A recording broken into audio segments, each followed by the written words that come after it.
Amid the excitement of unveiling one of the vehicles that will be built in Huntsville, Mazda Toyota manufacturing is facing a harsh reality. The giant automotive plant still needs thousands of workers.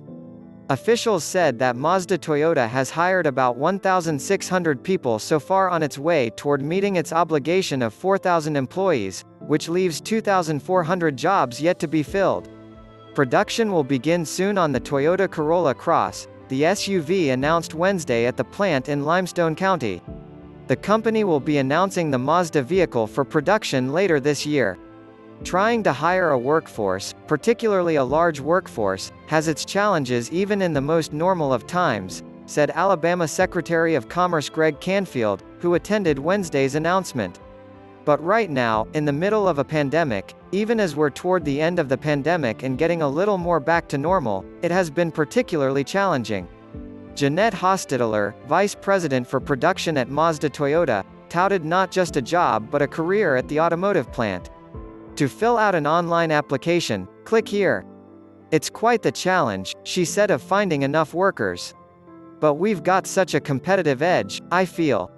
Hostetler then invoked the word mendomi, a Japanese term that translates into taking care of its workers. It's all about caring for our members, she said. It's all about mendomi. It's about teaching you to be the craftsman we want you to be.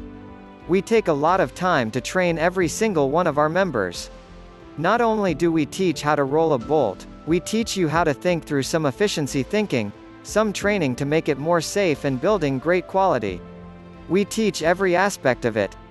No experience or expertise is needed to apply for a job at Mazda Toyota, Hostetler said. Pay range begins at $17 an hour and escalates to $23 an hour with benefits, a savings plan and paid time off.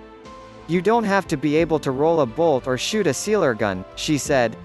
But when they come here, definitely, it's part of the mendomi spirit. We want the team members to be craftsmen. We call them industrial athletes. But that training is so important to be able to build high-quality vehicles safely as well. Before COVID-19, North Alabama was already facing a daunting task of developing a workforce for an array of economic development announcements that eventually need employee muscle to bridge the excitement of those announcements into a reality of production. In November 2019, 4 months before the early days of the pandemic shut down the nation's economy, North Alabama leaders were told they needed a moonshot effort to attract the needed workforce to the region. Mazda Toyota was a big part of that equation. And beyond the 4,000 jobs at the plant itself, thousands more were needed to fill jobs at automotive suppliers coming to the area, including on the Mazda Toyota campus.